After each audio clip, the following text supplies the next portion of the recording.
Here's what's next on the Nice Guys on Business. How fun is it, Doug, to say, hey, Doug, I can't meet with you at 1 because I'm meeting with my writer. Did you know I'm publishing a book? Can you meet at 3? You drop those little seeds and people are like, you're writing a book? Yeah.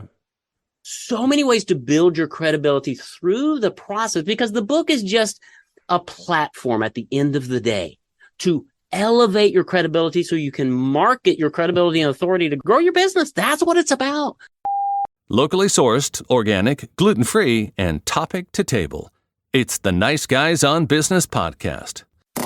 Running a business is hard. Being a business leader is even harder. The Nice Guys bring in top industry pros to help your business prosper in a tough world. Get real advice from real people to get you real results today. Now it's time for the Nice Guys on Business. Here's your hosts, Doug Sandler and Strickland Bonner. Nice Guy community, TurnKey community, depending on where and what channel you are listening to, we are welcoming you to another episode. Let's see, Nice Guys on Business, I think somewhere around 1,360 something. I know I don't have this as organized as I could. Maybe in year 8, we will get to organization. So today, he is the Paperback Expert, but more specifically, he's the credibility expert that uses published content as a tool to build credibility. So if you want to get on more podcasts, if you want to land more speaking gigs, if you want to become the go-to expert, listen up to today's episode, because Michael DeLon, he's got the process that will remove every obstacle in your way for not only publishing a book, but getting credibility on your side. And Michael, I'm excited to talk to you, my brother. Welcome to the Nice Guys on Business and TurnKey podcasts. Doug, thanks for having me. I am so excited to be here. It's going to be a great conversation, man. I can't wait. And I am, right before I hit record, one of the things you said is, hey, look, I just maybe wrapped up with a podcaster that had 5 episodes of experience, and you're around somewhere around episode 13 something. Yeah. Knowing that credibility is one of those things that is so essential to getting people's word and marketing, because you're really a marketing expert is the way I view you. Tell me a little bit about how to establish credibility early on. How do you get that 5-episode guy to know that he's got some credibility on his side, or he's got the right blocks that he's putting in place right now? Hey, that's a great question, Doug. And I would say the number one thing is what you say. What is your message? What separates you from everybody else? Okay. When I started my business back in 2013, I was what I call a coffee bean. I looked like everybody else. I was a marketing consultant in Little Rock. I was going up against ad agencies and media reps who were knocking on your door every day, trying to get you to sell whatever. I'd walk in and say, Doug, I can help you with the business. We talk. I was just like everybody else. And you didn't hire me. Then I went back and I published my book, and I would mail a copy of my book to you, Doug. Mm-hmm. And that changed everything. Then I walk into your office and I was an expert. Because I had a book, okay? Nothing that I did, I didn't do anything differently. I positioned myself through a message, okay? Whether you have a book or you may not have a book, what is your message that separates you from everybody else, that causes your audience to go, I want to talk to that guy. I want to find out more. What is that? And that will change everything for you, whether you have 5 podcasts or 1,300 podcasts. I can remember writing. I wrote a book called Nice Guys Finish First. I don't know if we've had this conversation yet. I know my audience has probably heard me ad nauseum pitching the book. If you're back to for 2014-15 when we started this show, the reason I started the show was to further promote Nice Guys Finish First, which was the name of the book. And what I found was, as an early on NSA speaker, National Speakers Association speaker, sometimes the only thing that separated me from everybody else that was pitching for that keynote position was the book. Oh. And that was at a time when Amazon was really coming on the burners as, hey, self-publish through us and you'll establish instant credibility. Of course, there's a maze of confusion when it comes to publishing books and all of that. So why is it that this book that didn't change anything, like you just said, didn't really change anything about you, why is it that you've got instant credibility when you have a book, as your calling card? Yeah, because marketing happens between the ears of your audience. It's what happens in their mind and how they think of you. In our culture, Doug, you know this as well as I do, experts have books. Okay? Yeah. Tony Robbins, Seth Godin, they have books. Are they really, really, really that much smarter than all of us? Well, no, not really. It's the fact they have books and podcasts and videos, right? Here's what happens. When you've got a message that cuts through the clutter of all the marketing morass that's out there, everybody sounds like Charlie Brown's teacher. I'm a coach. I'm a certified coach. I just graduated from somebody's. Who cares? What are you going to do for me? Doug, if you and I went out to coffee, we'd spend the first 10 minutes just kind of bantering, trying to find common ground, right? Mm-hmm. Why not give that to you up front? Okay, so case in point, all right? We had a client come to us. He's a home inspector. Okay, that's pretty bland, pretty what I call a coffee bean. I mean, home inspector, who cares? Do the job. But on nights and weekends, he's a high school football referee. Okay, and he got excited when I started talking to him about this because I was trying to find a unique angle. And he's like, oh yeah, well, there are, on football field, there's rules and there's flags and there's things. And he's like, just like in home inspection. Yeah, drawing the line, man. So we created a brand for him. We published his book called America. He's the official guide to home inspections. That's his book. We branded him, Doug, as Chris Perry, America's home inspection referee. I love it. And by the way, for those that aren't watching this, because we're not on video, Michael is holding up the book right now, and it's got a picture of the author on the cover in a referee suit next to a house with the title right above it. And it automatically catches my eye just because of that alone. Now, okay, think about that. Number one, that's his positioning. Mm-hmm. Now, he's just a local guy, right? He gets his business by going into realtors' offices and handing out stuff and saying hi. Yeah. Now, when he walks into their office, he's in his uniform, his referee uniform. When he inspects a house, he's in his referee uniform. And when he finds something wrong with the house, he puts a yellow flag on it. Oh, my gosh. He's got this unique value proposition. He's offering all of these little unique ways of sharing what he does with his audience. Okay. He doesn't have to have a book to do that. Yeah. That's a message that's crystal clear, gives him price elasticity, and has allowed him to grow his business. Everybody listening to this has something like that inside of them. Mm-hmm. You need to discover it and hone it, and then use it in your marketing so that you never again are a coffee bean, but you give people a reason to lean in and invite you on podcast or to speak or to do business with you. That's the secret that everybody's missing. I love every time I talk to you, it's very obvious to tell just even visually watching you that how passionate you are about what you do. There's a lot of, for Nice Guy Community, you can't see this. Michael's got every hand gesture in the book. They're all kind, they're all nice, but his body language just oozes. I know what I'm doing confidently, but at the same time, I'm sharing this message with you. So just know that, and we'll give you an opportunity. As a matter of fact, Michael and I are going to be holding a masterclass next month. Actually, as of the airing of this episode, it'll be next week. I'll put a link in the show notes for that. But just know that we're going to do a masterclass on how to become the credibility expert using book publishing as your tool. Yeah. We jumped to like chapter 10. I want to go back for a second to chapter 1.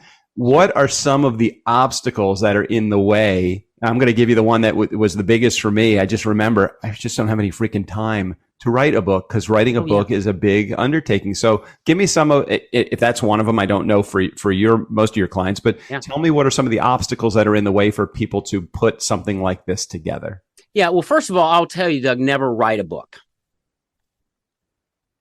All right.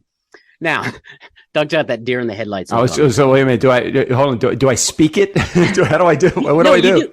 That's exactly what you do. I was just kidding. Okay, go. Tell me. No. Our whole program is built around what we call a speak to write process. All right. So I have writers who interview you, but if you want to do a book, the fastest, easiest, best way to do it is to open up like a Word document.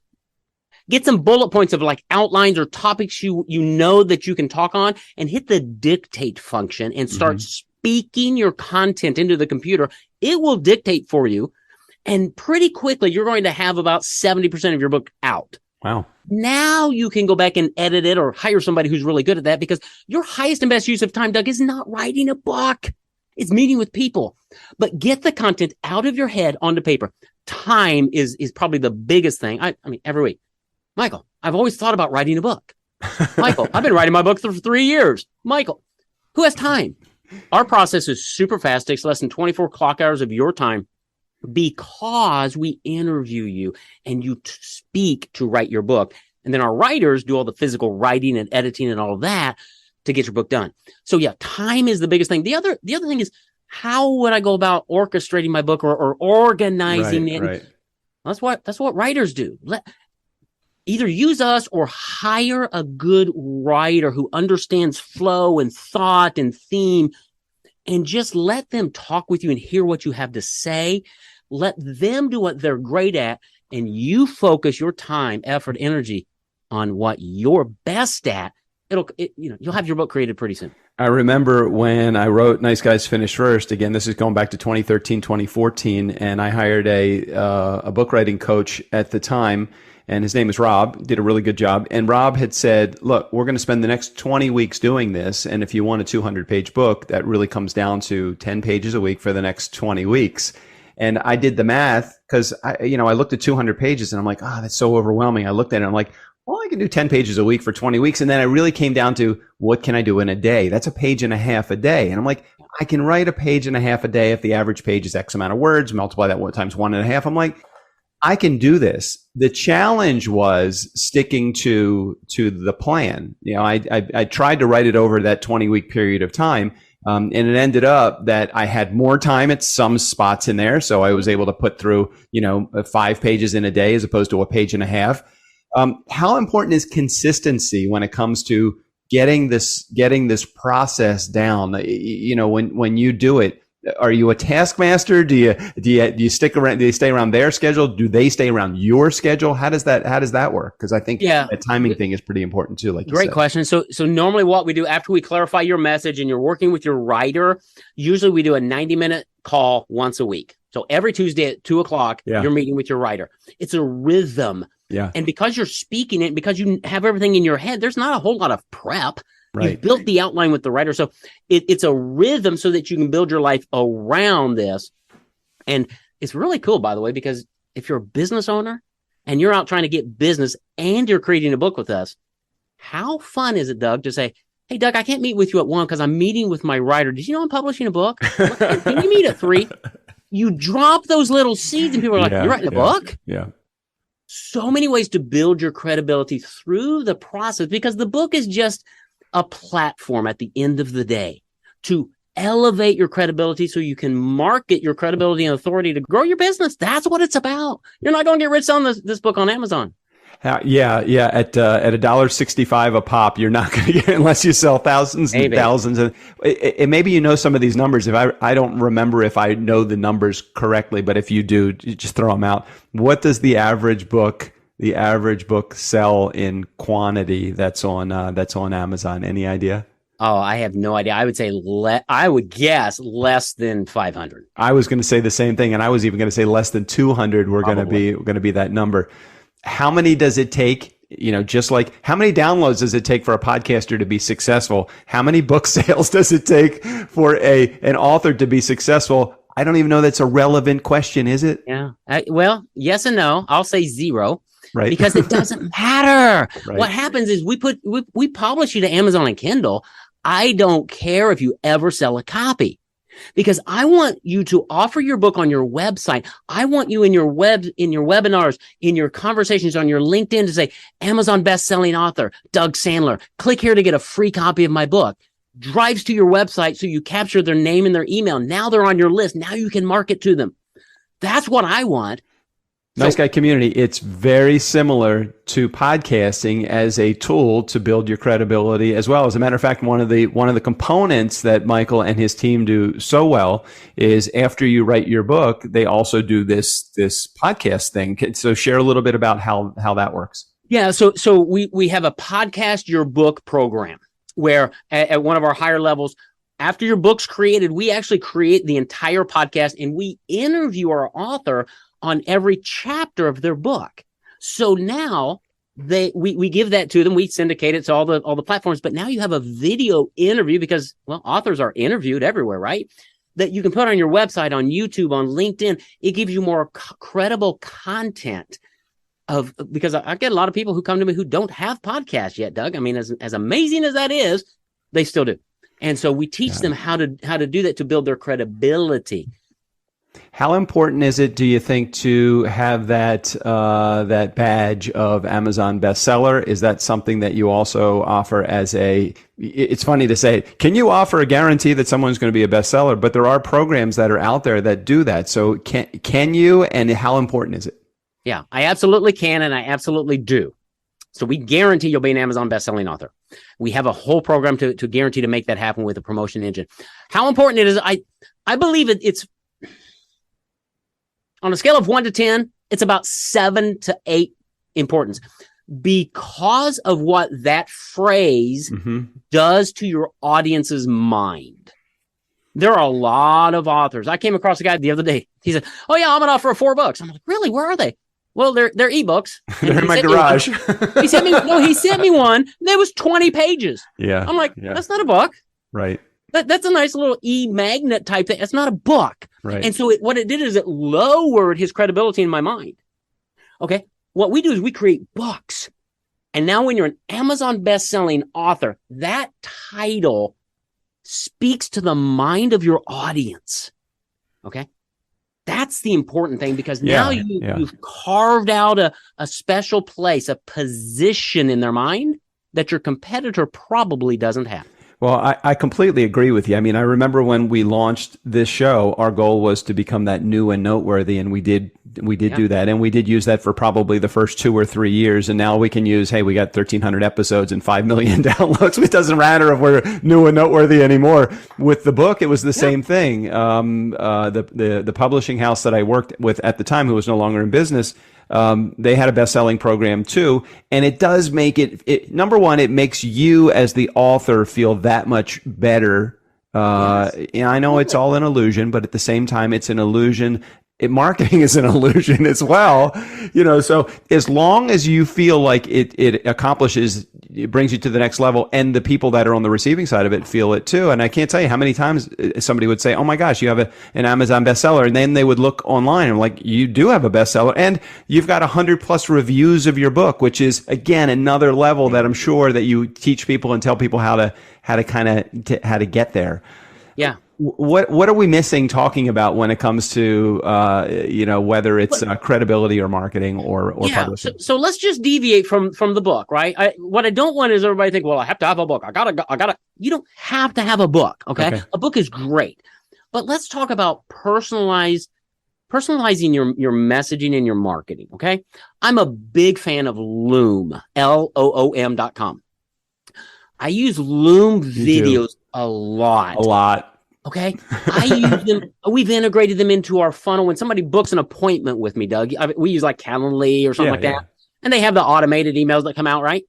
Well, we've gone in there and modified that and said, "Hey, Doug, before we meet, make sure you watch this video because it answers the 5 most common questions I get on the calls." Well, they go and they click there. It goes to a page that we've created, has a 12-minute video of me talking and showing our process, has client testimonials. I'm preconditioning them to hire me. Yep.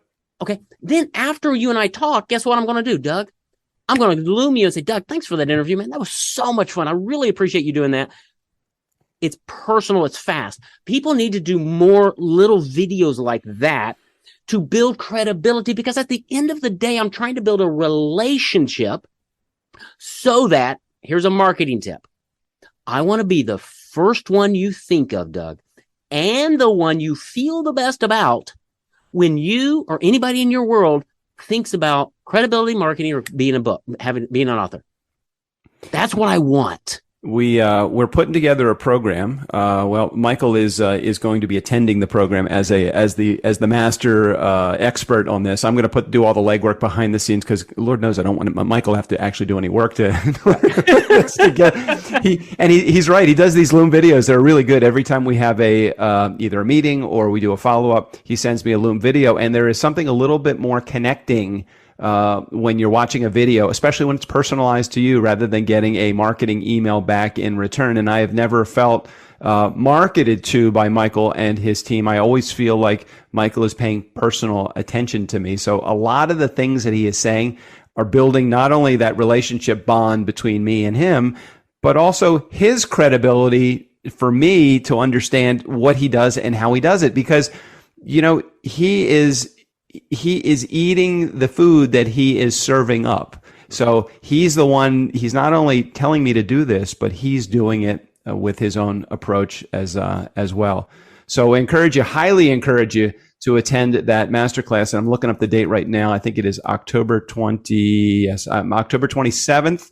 And it's going to be from 3 to 4-ish p.m. Pacific time. So whatever time zone that you are in, just make sure that you tune in and change the time zone. We don't have the agenda for this yet because we're going to be building the agenda, but it's going to be a lot more of what we're talking about right now.